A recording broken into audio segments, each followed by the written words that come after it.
Well, greetings and salutations to everybody out there in YouTube land. I'm your host once again, Dan Thornton, and I want to thank you all for tuning in this Friday to Lions Talk Live. And I want to say something. I think we got a bit of a game brewing this weekend. I think it might not be quite the blowout 50-point win that everybody's anticipating. Because let's be honest, Justin Fields is going to provide a whole lot of issues for this defense that throughout this season, at least, we haven't adjusted so well to.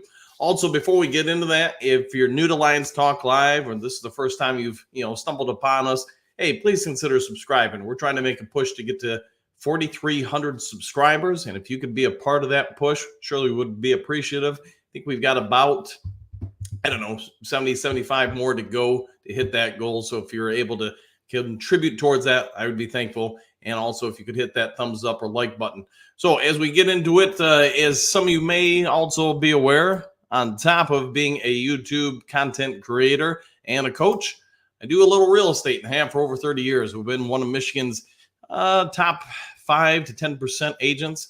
And that's anywhere from the thumb to the lower part of the left hand, to the Upper Peninsula, to all points in between. If you're considering buying or selling a house, before you do either, give me a call, shoot me a text, and let me show you why I can help you save some money. And man, let's be honest, who doesn't like saving money? If you don't want to save the money, I tell you what, I give you my full address and my permission to just give me that extra money.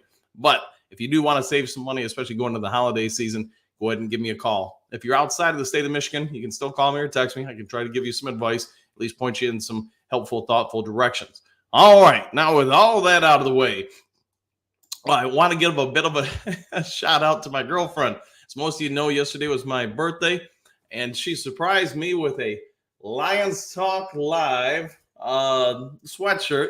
And on the back of it, I don't know if I can get it on the camera here, but it says "Do Crew." So just wanted to give her a shout out on the camera, tell her thanks for that. So I figured you guys would get a kick out of that. I was caught off guard. I was not anticipating that. All right, let's go ahead and get the comment section and actually get this content going here today. Bergs, hey, good morning to you, Bergs. Morning, Lions faithful, and Dan, happy Friday. Hope you had a great birthday. I did, man. Good time. Got to talk to a lot of people. The team even sang happy birthday to me and sent it to me in a voicemail. I thought that was pretty slick. Trey, what do you got? What you got for us, Coach? How your birthday went? Well, yeah, it went well. Thank you for that. And as far as today's video, just going to be talking about Sunday's game. The Bears, I think most of us are going to look at this game and say, hey, Lions should win comfortably. And there's definitely opportunity for that. I think the Lions offense should have another very good game. Yes, we're all going to be waiting to see if Jonah Jackson can return again this week. Obviously, he played last week, but somewhere in the game, it sounds like right before halftime, he jammed up one of his wrists pretty good. I believe it was his right wrist. The problem he's going to face is if that is a significant injury, if there's any kind of fracture in it. I mean, you think about what an offensive lineman really relies on: his feet, his hips, and his hands and wrists, because that's where they got to generate and displace people. So that's a big component for him. How much pain there is, I'm sure, is part of it. But if there's any kind of fracture or anything going on with that, he's probably going to miss a significant amount of time, because that's going to require nothing but rest in order to heal. I don't know that there's a fracture. I don't know there's a break. I'm just saying if that's the case, then he's probably out this week, next week, and maybe a month, somewhere in that time frame. The good part is I think we should be good on the offensive line other than that aspect of things. But I will say the Lions offense is set up against the Bears where we should be able to move the ball fairly effectively, I believe. Yes, the Bears have a very good run defense, but their pass defense isn't so great. So I believe the Lions are going to be able to do a lot of play action like we talked about before the Chargers game. I want to see them be aggressive on first down. First down is going to really control much of the Lions' wherewithal on offense. If they're able to get some good chunk plays off play action or just straight dropbacks and now pass to set up the run, I think they've got a better chance for success on the ground against the Bears than if they just try to force their will upon them. Defensively, though, I will say this to you, Trey. Justin Fields, while I get it's his first game back in a little over a month, man, he just hit so many of our weaknesses as far as stopping a mobile quarterback. And I mentioned this yesterday. he doesn't throw the underneath passes very well. I don't think his accuracy is great there. But one particular type of pass he does throw, I think, better than average in the NFL is the deep sideline shots, either side of the field. And that is a problem. We play a ton of single high safety, and our second safety usually stays up in short intermediate pass support, run support, etc., to help create an odd box for the offense to account for. The issue, though, we do face, and you guys are probably as aware of it as anybody else, is we get caught looking or miscommunication on those deeper sideline routes a lot. You saw it against Tampa Bay. You saw it a little bit against the Chargers. Seen it a ton against just teams throughout the season. And that's where I think Justin Fields has the ability to be a total crapshoot what he's going to do to us. So we'll have to wait and see what Aaron Glenn is planned for this game. But I'm going to tell you this, Aaron Glenn, I mean, he's aware he's on the hot seat. He needs for these next two games for the defense to step up and have a very good performance. All right, Jim, what do you got? Good morning, Duke Crew. Do you think it's could be a JMO's breakout game? I do. And you're seeing more and more evidence, Jim, of Jameson Williams developing. We all talked about it. I get the numbers haven't been there, but you look at him as a complete player, and he's no longer just a deep shot receiver, someone who can just beat other people down the field. Although he'd probably do nothing but that if he was in Chicago. At any rate, you're seeing his contributions throughout the year, not just last Sunday, but throughout the season. You can see his contributions in run blocking. He's done it quite a bit. He's developing more footwork, more skills, nuances as far as, intermediate and shorter routes. So I do think the brighter side for Jameson Williams is still in front of us. It's still to come. And I'm going to guess most Lions fans, sorry about that, guys, silence that, can see the progress begrudgingly slow. I mean, I get we all want him to come out and just, have 300 yards receiving and 24 touchdowns in the first drive. But you can see where he's developing. And I do believe before the playoffs, he's going to have a game or two maybe where he really does break out. All right, Kurt, what do you got?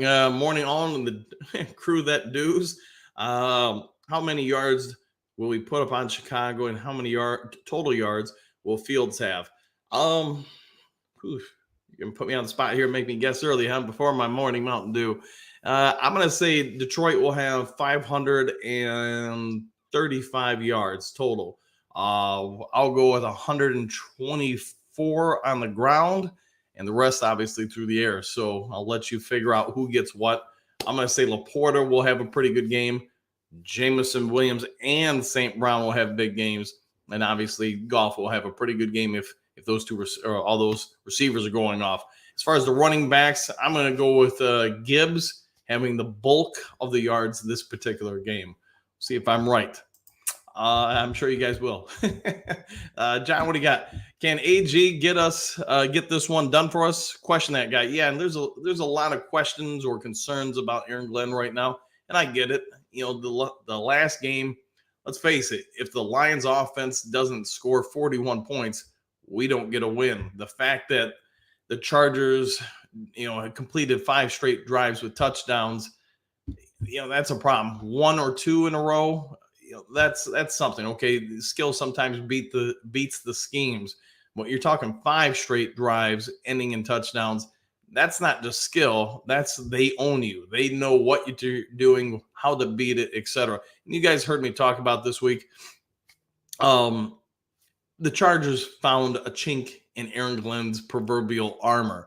They know now how they want to attack him once they got through the early part of the second quarter. Remember the first quarter, Aaron Glenn's defense did very well, and then the early part of the second quarter. But once the Chargers figured something out, once they figured out, hey, we're going to, quick huddle, get to the line of scrimmage, force the Lions to reveal what they're in before we even think about taking a snap, then they just had their way with us, and Aaron Glenn's going to have to make some adjustments. So we're all going to be watching if the Bears and probably Green Bay try to mimic that in the upcoming games.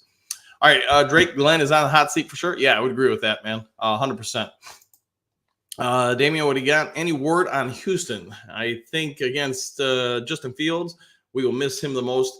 I think you got a good point there, because one thing Houston could do is, there's things he can't do, but things he can do, he can get to the quarterback, and he is uber quick. I won't say he's the fastest guy on the field, but he might be the quickest dude on the field. And I'll let you split hairs what the differences of those are. But he's a problem for a more mobile quarterback because he can hunt him down. Who else can step up in that role? Boy, that's the hard part because Houston is so rare in that aspect of things.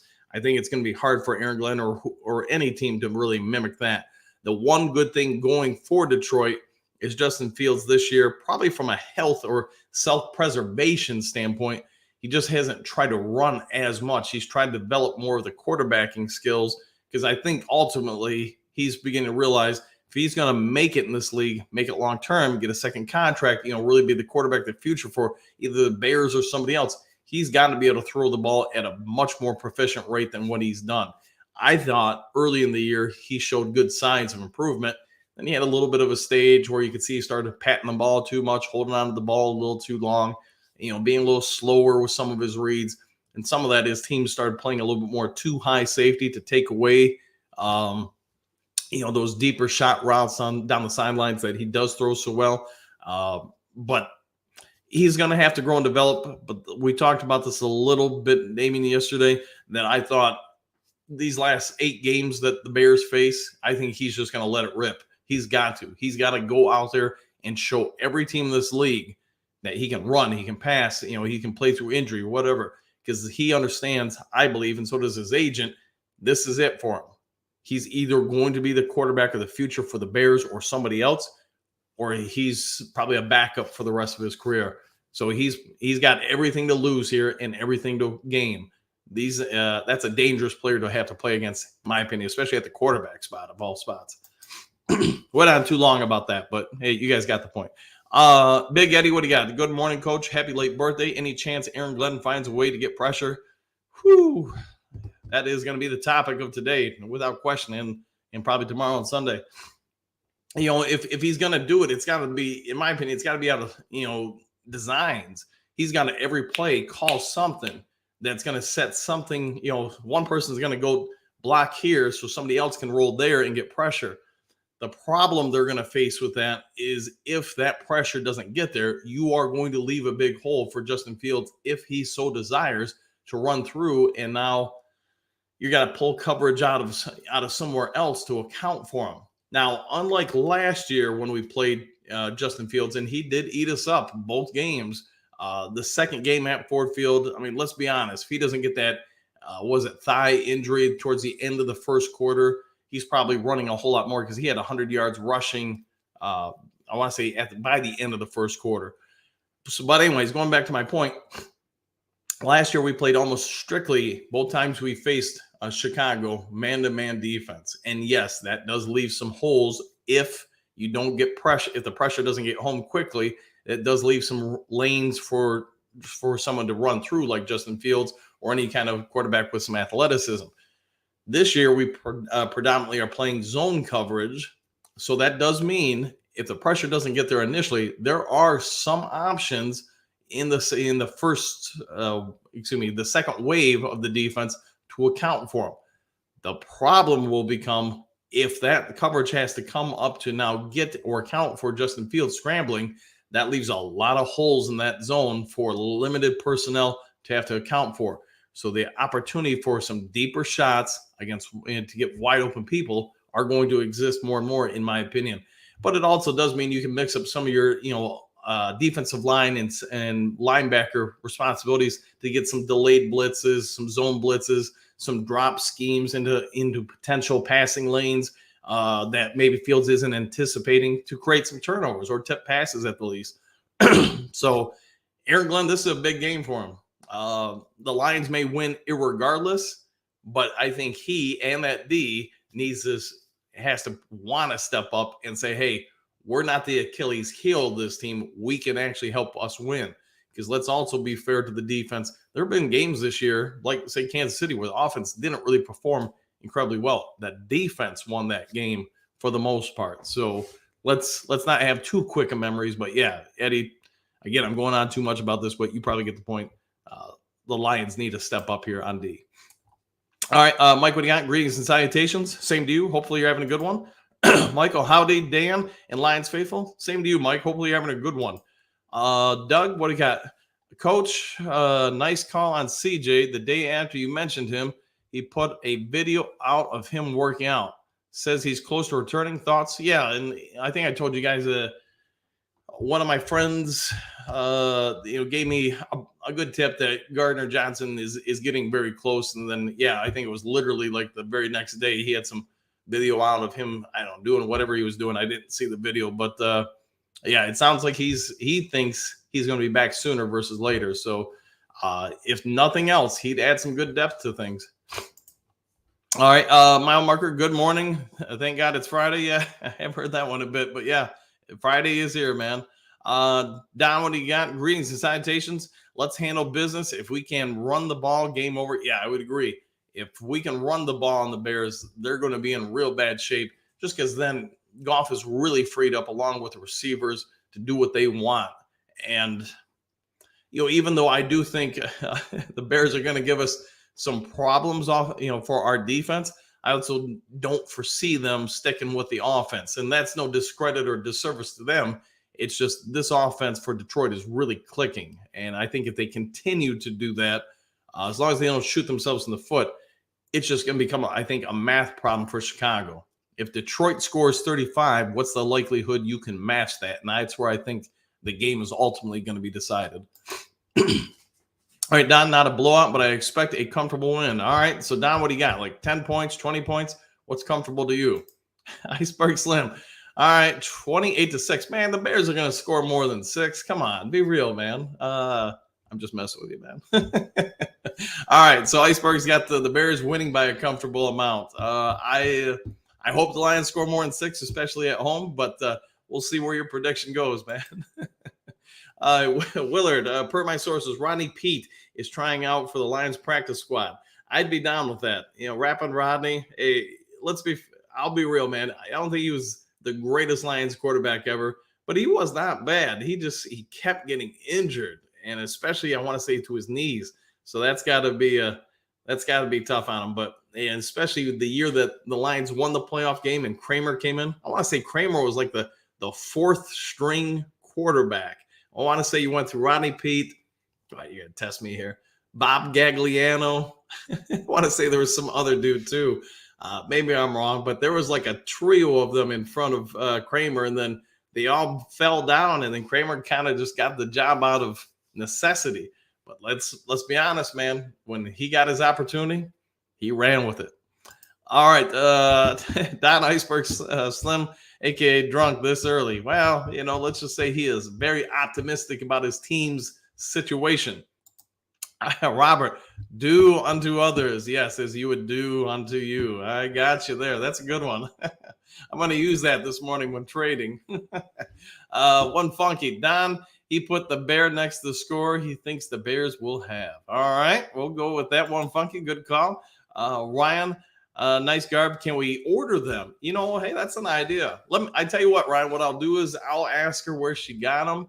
And then, if there's some way we can work it out, or if you guys want to order, shirts or whatever, we'll get it set up. So give me a day on that, and I'll try to get that set up. So here, one more shout out to the GF and the sweatshirts. So, all right, Iceberg, drunk on some dew. I see what you did there. All right, we got a good chat going this morning. Bergs, awesome sweatshirt. You should start selling those. Like I said, guys, I'll get on this and talk to her, and I'm sure she'll just demand, all the royalties. Yeah. Don, what do you got? Shout out to Coach Dan, girlfriend, dope sweatshirt. Yeah, it is, man. It is. And here, I'll try to give you another shot of the. I'm not too short, man. Too short. There you go. The Duke crew. All right, Kevin, what do you got? Greetings from Zealand. Home from Cincinnati. Lions win 31-17 Sunday. I'll take that big time. So, Kevin, it seems like you going down to Cincinnati quite a lot, man. Is that just regular part of the job? So let me know, man. Glad you're back for the weekend, though. Don, one funky. Oh, that is correct. Good observation. It's early for me. All right. Robert, do you think our new players, Donovan Peoples-Jones, I think he's got a real good chance to play this weekend, unless there's something really wrong with those ribs. He's had some time to rest those things up, so he should be good to go. I personally think that you'll see him play, maybe not some of the other guys, just because they are just getting in here. And maybe, I guess, Irvin could be dressed, but I don't see him starting or anything unless they're going to play him just in a real limited basis. And the other guys, yeah, probably not this weekend, but I guess we'll have to wait and see. Let's see, Matthew Perry, as a long time fan, seeing this team on a rare winning streak, what should we as fans keep our expectations to? A playoff win, division win? I would say, listen, let's do this. Let's tier the expectations. One, let's win the division first, because by no means is it guaranteed to disappoint.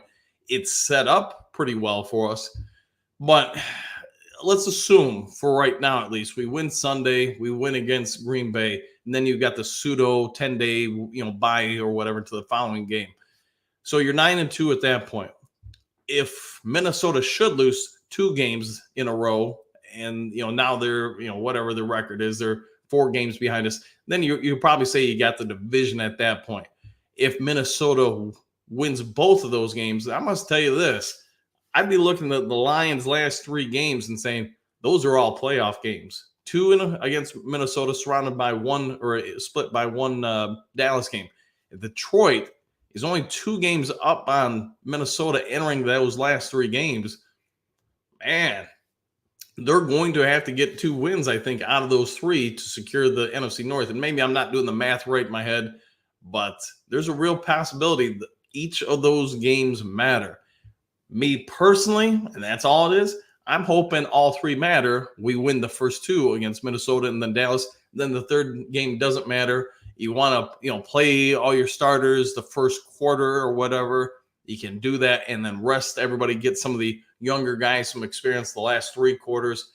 Fine. To me, that would be the perfect scenario. So once we get in the playoffs, though, then I think everything changes. If we'll just say the number 2 seed, your expectation should be to win a home playoff game against, whoever the bottom team's going to be. Maybe it's Minnesota. I don't know. Too far out to really prognosticate that. But Matthew, I'll say this, man. Get the division, win a home playoff game. After that, man, you're playing with house money. I'd be all in on every play. Man, I probably would not be a good offensive coordinator in that second playoff game, because we'd probably throw flea flickers every play, man. So, yeah, we might want to not vote for me for offensive coordinator in those games. All right, Robert will play. Yeah, okay. I knew what you meant. Yeah, and I think there's a good chance he will.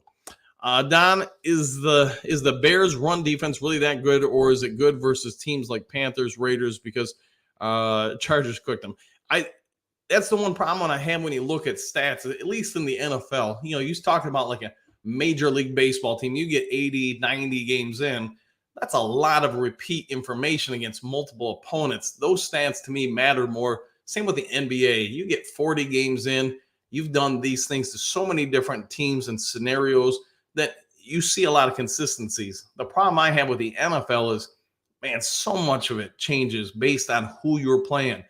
And we're trying to analyze, data based on less than 10 games. So really things can get skewed. Hurry. You look at the Lions, I hate to bring this topic up, but you look at our sacks. Really all the sacks are coming against 3 less than stellar teams. So are we really generating good pressure? Do we really have the ability to get after people? Or, are those teams just that bad? And I guess that's something we've got to figure out, because the vast majority of the time, we're not getting sacks. We're getting pressures. We're just not finishing the deals. So I would say this. I think the Bears' run defense is good. I don't think it's, number 1 in the NFL, number 2 or whatever. But you know what? Don't matter what I think. Sunday, you want to show they're not good, go out there and do it on the field. So I think we'll be able to run on them. I don't think we'll hit 220 yards by the half or anything like that, but I think we'll be able to put some yardage up on them. And then, I gave you guys my thoughts. We'll have like 140 yards rushing or something like that. All right, Ryan, I remember our only playoff win in the Super Bowl era history. That was amazing. This year has been just as fun. Yeah, I remember that vividly too. I want to say I was like, I don't remember, like 20 or something when that happened. It's been a minute, so I was right around that age. But yeah, I'd say there's a lot of similarities and dissimilarities. But the good thing for the Lions is this offense should be able to play indoors or outdoors. It's going to be more effective indoors, like most offenses are. But could you do this offense in cold weather? Yeah. Is Goff going to have to help remove the moniker from him that he can't do it outside and he can't do it in cold weather? Yeah, but it is what it is. Stigmas are made to be broken. The defense, the only real concern I have with the team is the defense's ability to get pressure, because everything else in the defense, let's be honest, breaks down if you can't get to the quarterback after 2 or 3 seconds. You start getting 3, 4, 5, 6, 29 seconds where the quarterback's sitting back there, any defense is going to break down. It's not logical to think that you can cover somebody for that long. I don't care who you've got out there playing D. So they fix that or figure a way out or past it, this defense should be fine. All right, Robert, my first Lions memory was Lem Barney. Ooh, that's a throwback. As a rookie, intercepting passes along with Mel Favre, superstar. Alex Karras, good times back then. Yeah, they had some good players, man, for sure. And man, yeah, you've got a little bit more wisdom and knowledge and experience with the team than probably most of us. But you also means you've seen some good times. Also means you've seen all the dark times too. So the down times. All right. Hey, good morning to you. Hopefully our defense will be able to contain Fields' running ability. Yeah. And like I said, I get he hasn't tried to run as much this year, but I also think, hey, he understands these last 8 games. He's basically out there to prove it, or they're moving on from him. Personally, I hope they move on from him, because that's going to set him back. I think even if they draft the right guy at quarterback, realistic expectations, you're looking at another 3 to 4 years for that person to develop. All right, Willard. Fields is going to be rusty. That's also probably true. He is not playing sharp and looking at McNeil getting 2 sacks. I like that, man. Up the line pressure. I like the way you're thinking. So, yeah, if we pull that off where we get pressure coming straight up the middle in his face, like any quarterback, that's going to affect him quite a bit. Ryan, 1991 was my favorite Lions team. This year's team might surpass them. What's your favorite team and year? Boy, I mean, it's really kind of hard to go away from that team just because they were a team on a mission, and obviously they won a playoff game, so that kind of helps too. Yeah, I guess I'd probably go with that. I still remember, I can still hear it in my head.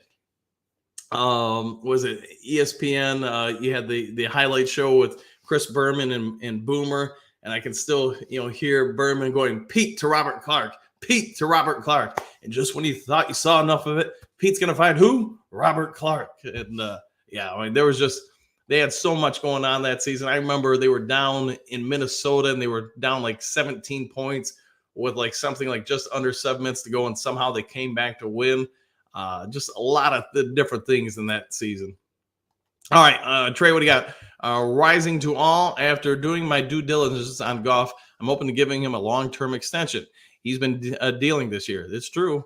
The numbers say it on the film work. So let's get this Super Bowl. Yeah, I would say that. Yeah, it'll be like you're saying, Trey.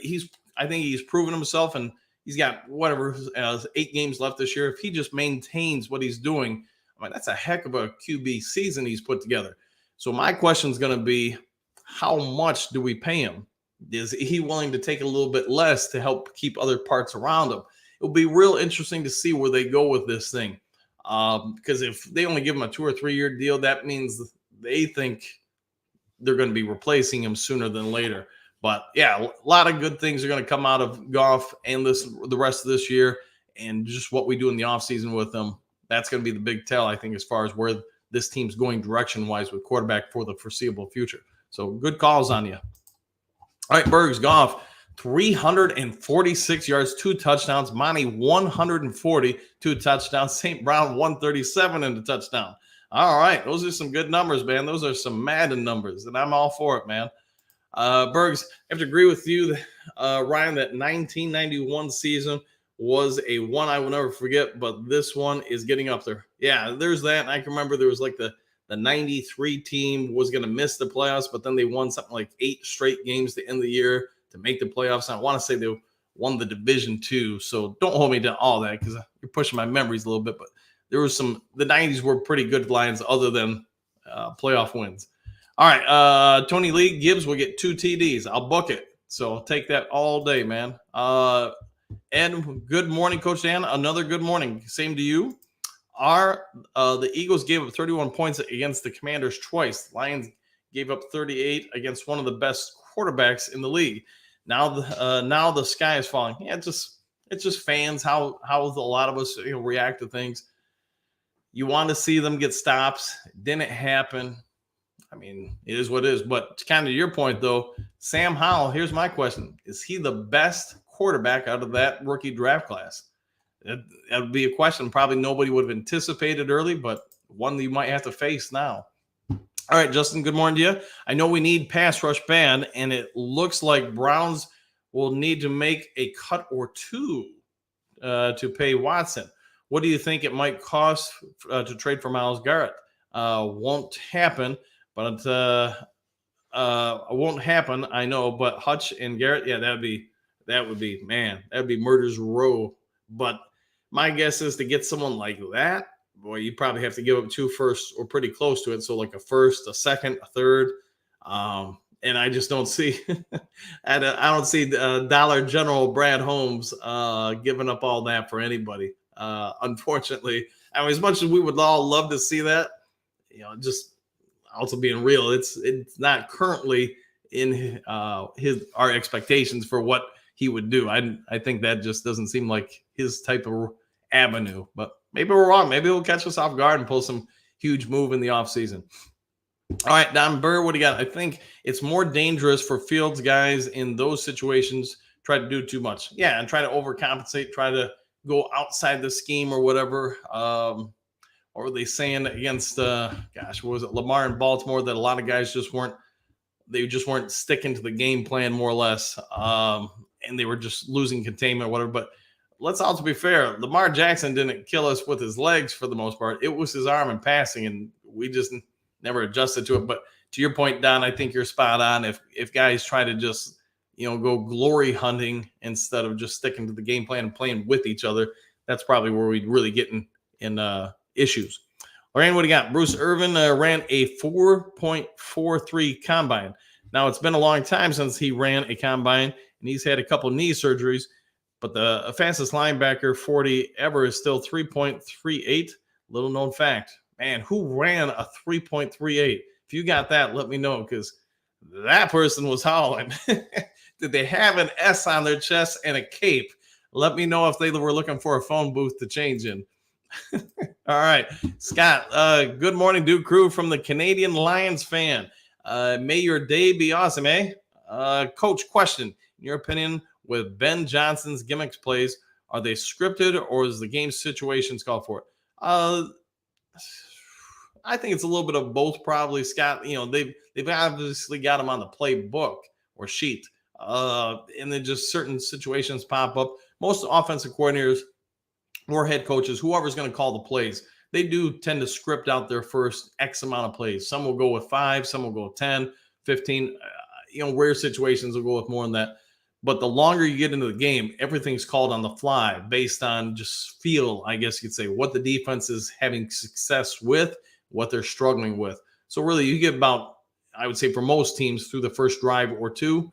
From there, you're just, wheeling and dealing as you feel the game coming to you. So if you got a good feel for it, you're doing well. And that's one thing I would say that's going to be attractive about Ben Johnson is most of his successful play calling, not that he's not good early in the game, but it's throughout the game. Throughout, he's able to keep most of the time the offense moving in the right direction. So he clearly has a feel for reading defenses and tendencies. And that's why I think he's going to get some offers. All right, Willard, 4.38 was the time, not 3.38. Well, I was really kind of hoping to find out who had that 3.38 because that would have been something. But hey, either way, somebody's hauling at that. That's Boss Bailey level speed. All right, Burr, my defense is pissed off that they hear the chatter, and I think they come out home and on a dang mission. Yes, I agree. The chances are that they know that they did not perform great last weekend. And yeah, they're going to probably, these next 2 home games, have a little bit of a chip on the shoulder and try to prove themselves. So I hope they come out and have a great performance both games, because that probably means we're winning comfortably both games. Hey, Fletch lives. Fletch from the swamp. Good morning. Let's sign Goff now. I'm actually surprised, Fletch, for a little bit that, they haven't signed him over the bye week. But with that pass now, they're probably not going to sign him until the off season. But either way, he's probably not going anywhere. That'd be my guess, at least. All right, Lorraine, what you said, yes. All right, Michael, what do you got? Chicago QB and offense will struggle against the crowd noise. I would agree that it will be deafening in there for both teams. I want our defense to press man and throw off quick pass timing, but most of stop the run. Yeah, Michael, I think you're right. The good thing with us is we've been stopping the run for the most part throughout the year. If we can just stop Justin Fields from breaking containment and stop some of the passing on the fly where plays break down and people just improvise routes. If you do that, you got something. But this will be a test for the Lions defense. I'm hoping that, like Don said, that the defense comes out with something to prove. Aaron Glenn has something to prove. They come out and put a good performance together for 2 straight weeks. That will help us. Iceberg Fields, 5 TDs, 456 passing, 124 rushing. What's he going to do after the first quarter? That's why I want to know, Iceberg. What's he doing the rest of the game? I get he's warming up there, but man, those would be some numbers if he put that up in that game. Aaron Glenn might not enjoy his turkey dinner so much. One funky. Is crack really still a thing? That big of a problem in Chicago? Oh boy, here we go. Mr. Ed, the Lions have always won because of their offense. That's why they do. The pressure is on Ben, not AG. There's probably a level of truth to that too, because you know that you're going to have to keep scoring points to take some pressure off the defense. So you're right. You're right, man. All right, Fletch, do you think Burrows has a major wrist injury? I didn't really watch the game last night, so I'm not even aware who won. Sorry, just did birthday stuff last night, so we'll have to see, man. I'll look into it today and give you some updates, or at least my thoughts tomorrow. Eric Hipple. Now, Kevin, that's a throwback name. I'll tell you the one Lions quarterback that when I was a kid, I really kind of rallied around, Rusty Hilger. Because I remember one of the first games I watched on TV, at least, of the Lions, that dude just got pounded throughout the game, and he just kept getting up, and I was like, I like this guy. He wasn't very good, but yeah, he kept getting pounded. All right, Don Fields, 5 INTs, 56 yards, benched by third quarter. Yeah, if we get 5 picks on him, then yes, the D has probably had a very good game. Rafty, what do we got? If anyone from the Lions coaching staff is listening, please manage the workload and use all the options available. Play aggressive and smart. If they're not listening, they might be now. So I'll try to put in a word for you. All right, now we know it's an official Lions Talk Live broadcast. We got Donkey Kong in here, Super Bowl or bust.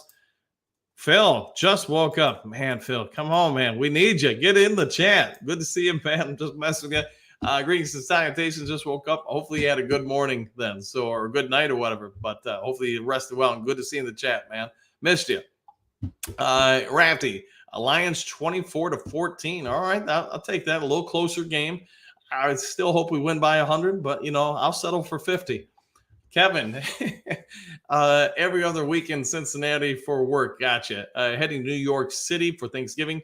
Need to find a Detroit bar to watch Lions game in. All right. Let's see what you can do. But good luck on your travels, man. Good luck. All right. Michael Jordan. Hey, now we're going.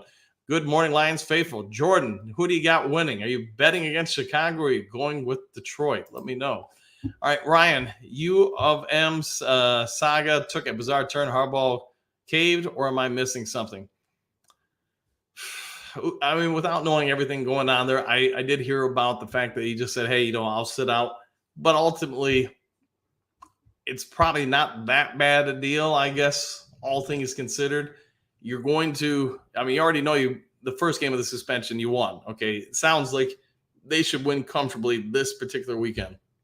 He's able to coach them throughout the week. So is this a tell that Jim Harbaugh has tons of faith in his, assistant coaches or his positional coaches and everything. Because really, in football, the head coach, if they're not a play caller, which Jim Harbaugh is not, I mean, he's not in charge of the defensive play calling or offensive play calling. There's not a ton that he does during it. I mean, there are some things for sure, but there's just not a ton. So he's able to coach them throughout the entire week, get them ready, and then he has faith in those assistant coaches. Then really, it's going to come down to really one game that matters, and that's obviously a big one with Ohio State. I don't know all the particulars as to why they decided not to go to court. Maybe he just said, I'm burned out of it. Maybe he said, hey, I know they made a statement about taking the onus off the players and the distractions. It could be simply that. Could there have been a smoking gun? I got no clue, man. I don't really cover them a ton, so, who knows, man. But what we can say is from this day forward, that drama's dying down and it's not constantly in the news. All right, Don, what do we got? One funky. It just bothers me that this defense isn't really good. Pascal, Branch, Sutton, Hutch, Jack, Alex. I'm wondering is it scheme? Too much talent. I think I can only tell you what my thoughts are, Don, and I've kind of repeated this a few times. I get the idea of the funnel cone formation around mobile quarterbacks, but that thing is so passive in nature to me. I think it works real well against basically quarterbacks that aren't great because you know what? They get that inner clock going. They get nervous. They feel pressure. They're so used to somebody hitting them all the time. They're getting rid of the ball on their own without there really being somebody in their face. Quarterbacks that are calm and have decent receivers are chewing us up a little bit. And that's where I think the problem is. So do I think there's a lack of skill on some of the spots on the defensive line? I do. But I also think that is being exacerbated by the scheme. So that's just my thoughts. Maybe I'm wrong.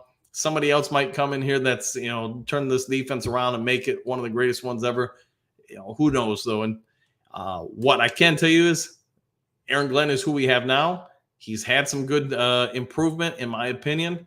He's got to figure out some answers for a few situations that they seem to be facing. Until he does that, the end result probably isn't changing exponentially. All right, Willard, what do you got? If the goal is a playoff win, then getting the second seed gives us a better chance, unless you want to play the 49ers or Dallas with a first-round bye. Well, I mean, so let's play this out. You get the first-round bye. You're going to face the lowest remaining seed from the first round. So, whoever that's going to be. The one thing I can tell you is if your goal is just to get a playoff win, then yeah, like your point is, if you're the number 2 seed, you're going to face the lowest rated team coming into the playoffs. So I get you there. The other part of that, though, is you got to play one more playoff game. So I don't know. Maybe you're right, Willard, that if you just want to get a playoff win and get that, weight off your shoulders or whatever, then yeah, be the number 2 seed. So you probably got a point there. Dr. D, good morning to you, man. Pascal, good. He's had some moments, hasn't he? But he's also had a lot of moments where do you even notice him out on the field?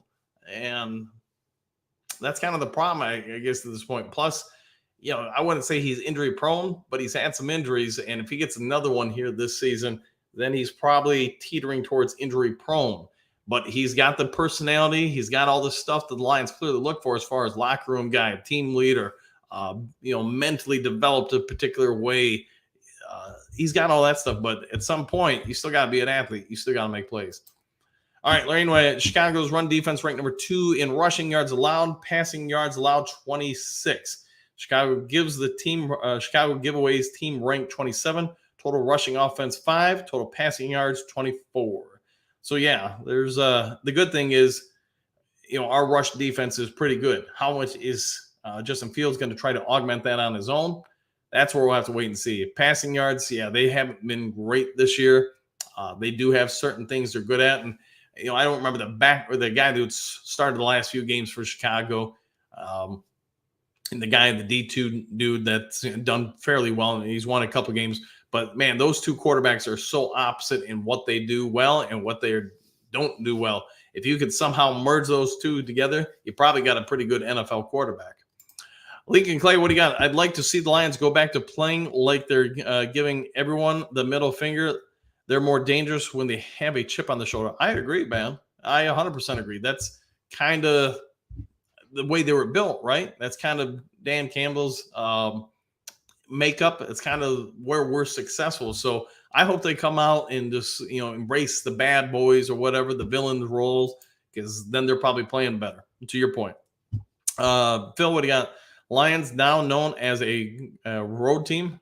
They should be. I mean, really, what we've lost, one this year on the road, and boy, I don't remember last year, but there weren't many on the road, especially during our big run towards the end of the year. There was what we lost in Carolina, and that was it. The second half of the season, so 2 road losses in 2 seasons. Well, after obviously the first start of the year a year ago, but they've been playing, to your point, Phil, very well on the road. All right, Don, what do you got? Dr. D, your patience to develop players is hair thin. You've ripped JMO since day one. Now you're coming around! Exclamation points. Give the JMOs Pascal time. Second year guys off injuries, and there's probably some truth to that. But I would say this: I haven't looked as much into Pascal, what he's doing on the line. Obviously I did a breakdown on Williams and could say, yeah, he's clearly evolving and improving. We'll see what happens, but you got to get some production out of this defensive line. I think we all agree on that part.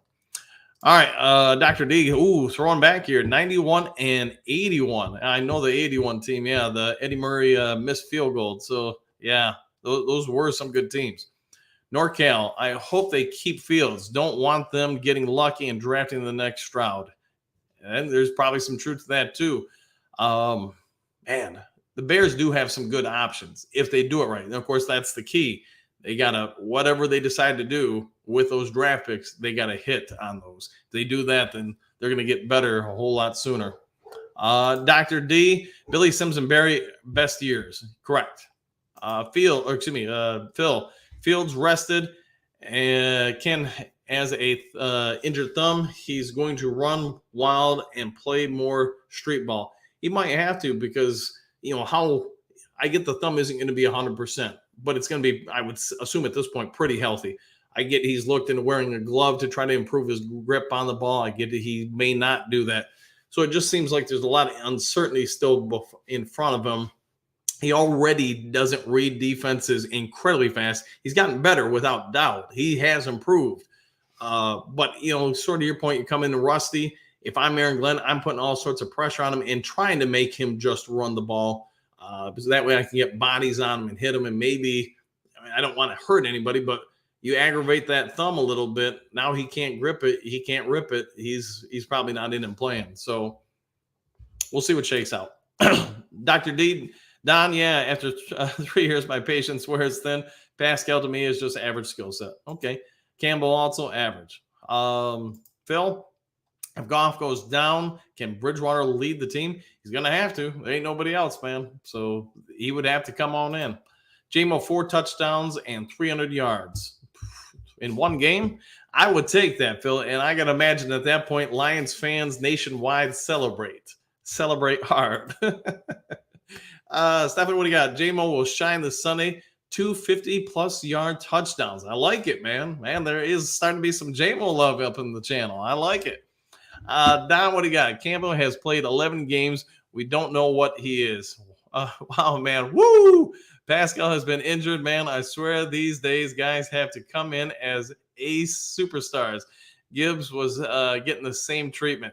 This is true. There were some people coming down on Gibbs and probably not so much anymore. All right, Dr. D, your retort is if the player is not in the ER or AARP line, we won't get them. I see where you're going there with that, Dr. D. So Dr. D expressing his feelings exponentially this morning. All right, one funky. After 3 years, Doc, you have been bashing rookies. Oh, boy, here we go. And guys, in year 2, just say it like it is. You expect everyone to be all pros day one. It would help their cause if they were, though. I mean, I'm just saying, if they were all pros right away, the team would probably benefit exponentially. All right. Brent, what do you got? Good morning, Coach and Duke crew. Will Rodrigo catch a pass this week? I saw him run a route last game. Brent, you do have a good point there. I was talking to some people during the game last week against the Chargers, and that's the first time that I remember, at least, that Rodrigo started being released into some pass patterns. It's definitely possible, and he's embracing that role. And good for this kid because, last year with Hard Knocks, he was a story. He was a star. He was a celebrity, I guess you could say. And his play on the field, especially early, was not bad. He's good against run defense, probably for the same reason he's good as a fullback. He can displace blockers, get people out of the way. He uses leverage real well. We've all talked about his wrestling background, but all those things are coming into play here. The problem he now faces is he's a little undersized. His skill sets haven't evolved as a linebacker to supersede some of the guys in front of him. But he is doing what he can to keep his NFL career and paychecks coming in. And not just for this contract. If he keeps this up, he will get a second contract from either Detroit or somebody else. So bravo to this kid, man. He's an offensive player. He's a special teams player. He's a defensive player. And while he may not be, singularly great at one particular area, he is what the Lions look for. He's a guy who can do all sorts of different things, and he does them well. He's not Will Harris. So I don't know if he'll catch a pass this week, but I won't be surprised that at some point he starts becoming a pass receiving option for the Lions too, especially as he gets more reps and more familiarity with it. All right, Dr. D, not 3 years later, no matter the circumstances. All right. You guys continue that chat. I suspect you will, Kevin. The 1980 Lions are the one I remember the most. They dropped their own remake of Another One Bites the Dust. I do remember that.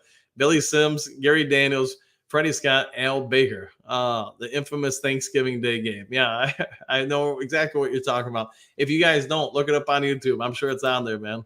Mile marker. Hi, folks. Maybe if you haven't already, think about clicking like, also share, and then copy. You don't have to send it, but it still counts. Good for the channel. Thanks for that, man. Thank you very much for that. Yeah, I'm making that push for 4,300. If you guys can help out with that, please do. That'd be great. Oh boy, Phil, Super Bowl or bust. Yes, let's keep that talk going. All right, Brent, I'm really hoping we get a TD in our first possession of the third quarter. Yeah, kind of get that jinx off us, right? We've been better in the third quarters than we were at the first few games of the season. But yeah, just start evolving as a team and putting more pressure on the other teams. All right, Stephen Hutch will get a pick six. Ooh, I like that one. I'll flash that one. That would be nice. Robert, another one bites the dust. Dang right. All right, here we go here. Michael, any of these four players going to be on the active roster or just stay on the practice squad? The new players, I think Peoples-Jones has a real good shot. I mean, maybe Irvin. I guess it depends on who they decide to keep. The one I would say has a real strong chance, and I probably didn't think about this earlier, is the new guy on the offensive line just because he's also a long snapper.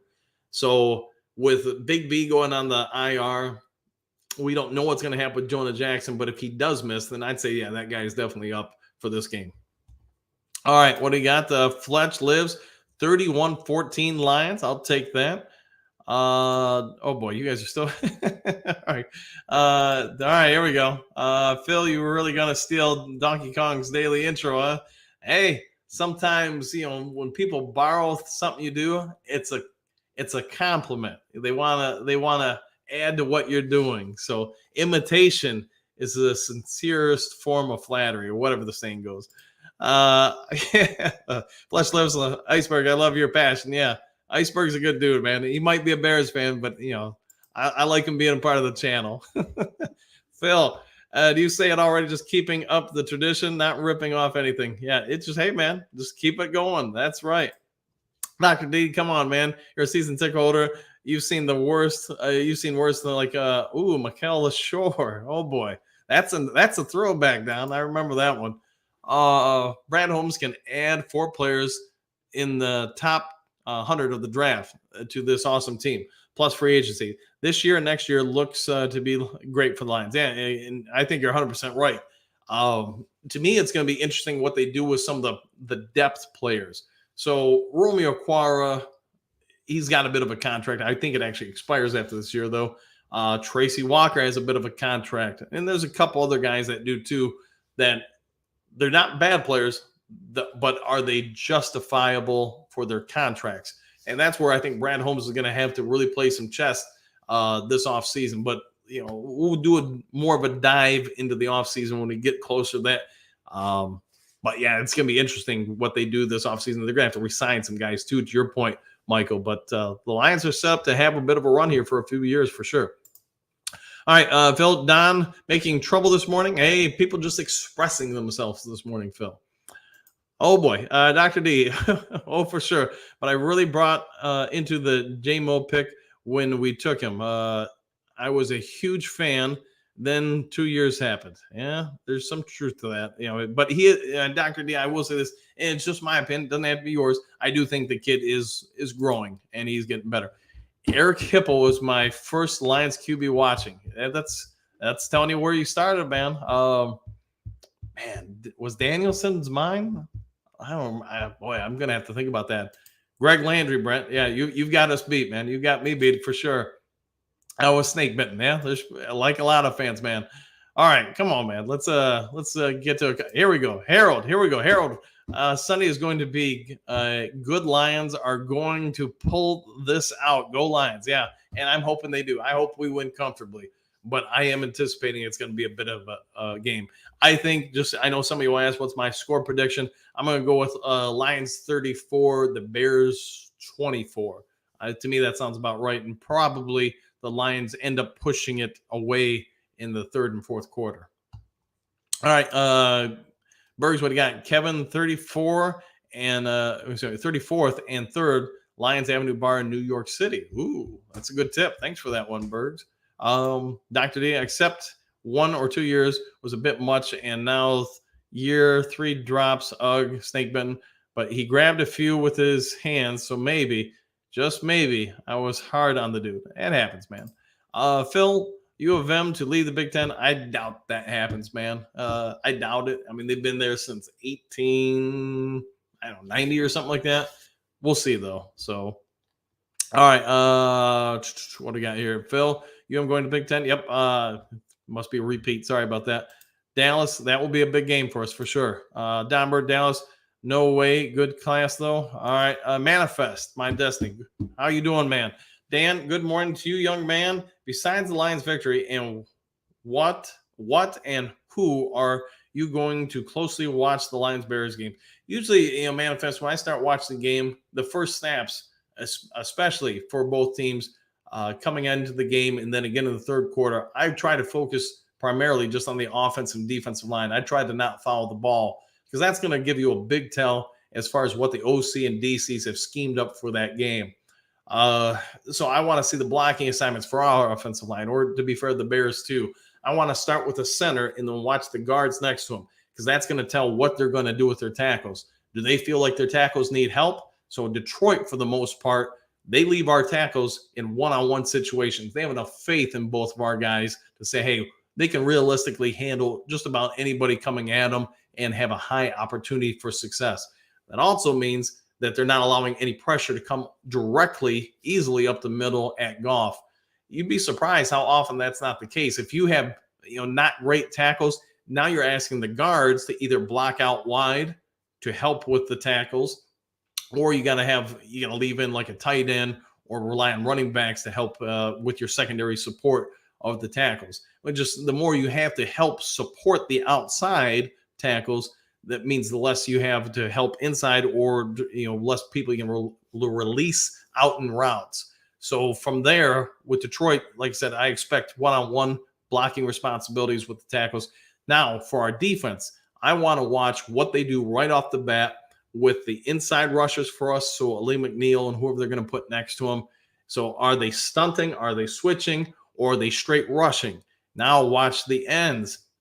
Same thing. Are they stunting inside? Or are they rushing? So these are easy reads that you can see certain truths early in the game.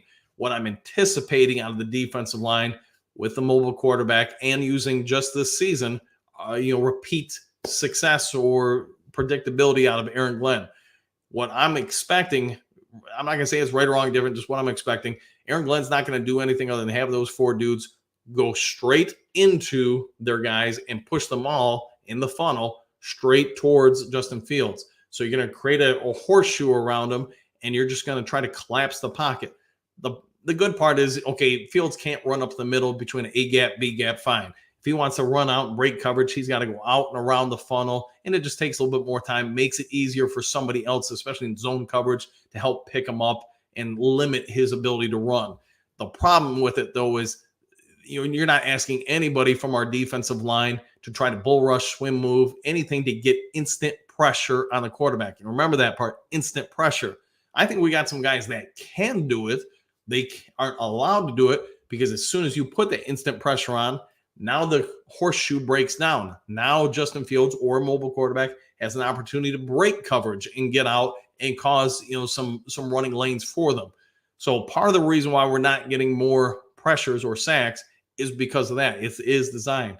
The problem is when it is an obvious passing down, now you got guys so built into a pattern what to do. Sometimes it's hard to get out of that tendency, and they don't get good pressure on the quarterback. So from there, I'll start watching route concepts and stuff like that. It's just harder to watch that stuff at home without the coaching cams, because you can only see certain routes really in the view of the camera. So I probably did just go way on too long about that, but at least now you know. There's your answers, man. Fletch, New York City, Detroit bar is Bailey's Corner Pub. There you go. Score prediction, yeah, I pound the drums out. I'm going to go with 34-24. Detroit wins by 10. All right. Detroit, Dr. D, yeah, I might not be better, but they are tracking too. Okay. J.I., how about John in the Gunslinger Kinga? I'm gonna kill it. Yeah, John Kitna. Yeah, he was not bad, man. He did a pretty good job. We've had some decent quarterbacks over the years. Obviously, we've had some busts. The one that I always wished we could go back on was Mike. Was it Mike McMahon when Steve Mariucci was here? He wanted to roll with that guy. If you don't know who he is, he was like a 5th or 6th round pick. Incredibly mobile. Had a cannon for arm. Just needed to be developed. And Mooch wanted to keep him as the starting quarterback for the future for Detroit. Matt McMillan, it's like, nah, we're going to draft Joey Harrington. And I know that really upset Steve Mariucci, because I think Steve Mariucci looked at Harrington and said, nah, this dude's a bust. But they could have used those draft picks on other stuff. But when you don't draft well, your team's not going to do well. All right, guys, you know what? It's been an hour. It's time for me to go get ready for work. I'll get 1 or 2 more in here, and then it's time to roll. Chad, that sweatshirt is dope, Dan. You got a good woman. Yes, I do, and thanks for that. Like I said, I'll talk to her about maybe how to get some of these if you guys do want to order it. And, in the next couple of days, I'll try to put something on the channel and, be that as you guys want with it. All right, Don, one funky, I heard you say that before. Thank you. Could be right. All right. Anything new here? Aaron Butler, Baltimore Bullies, still laughing at the Lazy Lions. Cool, man. Well, 1 win, 1 loss. Who cares, man? I'll say this. I've seen teams lose by 30 and come back and win the Super Bowl. So really, if your claim to fame is that you beat somebody during the regular season, great.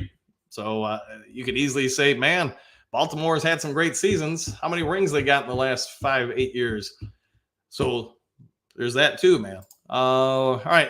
Aaron Cleveland would rather talk to you. Okay. Trade Fitness. Love the 2011-14 teams a lot. Yeah, those are some good ones. Joey Harrington, yours were very miserable. Yeah, they were not great. Aaron, Dan, Baltimore rather knock you out than talk. Hence Deshaun Watson and Joe Burrow. Yeah, I do like their D, man. It is a physical D. All right. Iceberg, what do you got? Foreman, 155 yards, rushing 3 TDs, Dan. All right. That would be a pretty good performance for him, man. And we'd be in some trouble if that happened, for sure. All right. What do you got? Aaron, hey, Dan, Michigan man from Melbourne, Australia. I heard Frank talking retirement because of the toe. That's a big loss at center and O-line. What do you think about center for Michigan? Yeah, if he does end up retiring, that's going to free up some camp space in the future, but that would be a big blow for the offensive line. And probably if that happens, then they almost have to re-sign Joan Jackson at that point. But, man, he's also getting some injuries this year. Don Foreman back to the bench, buried behind Herbert again. There you go. Berg's not Lions related, Bro sprained wrist. Yeah. Robert, should we resign CJ? Boy, that's a good one. If you do, then you're probably letting Tracy Walker go. It's just tough, man, because you haven't really seen a bunch of them this year just because of the injury. Hopefully, he comes back and gives you a reason to want to resign him because he does have some good traits with him. No doubt about that. All right, Marvin, we got thoughts on the Kendall Vetter ad? I think he's a good depth piece, better than some of the other options we had. So I'm fine with him. I don't know a ton on the guy, to be honest, but the little I have kind of picked up in the last few days on him. He's a veteran. He's not going to have to learn everything fresh right off the bat. Like, say, Gilmore is going to have to do a lot of learning on the fly. So I get, especially for a playoff push, you want guys who have kind of been there and done that you've already got some level of expectation what their knowledge base is. So, all right, guys, I'll have to catch you all a little bit later. John Capley, the bad dude, I'll give you the last one. Laugh out loud, 4 TDs, 300 yards rushing. Remember, kids, drugs are bad. Oh, boy. I do love this group, man. I do. All right, I'm going to get out of here. I hope you have a great one. If you haven't yet subscribed to Lions Talk Live, please consider doing so. Trying to make that push for 4,300. And if you would take a second, hit the thumbs up button. Have a great day, everybody. If there's some breaking news, I'll get on the mic as fast as possible. Otherwise, I'll see you all tomorrow morning on the next Lions Talk Live. Take care, everybody.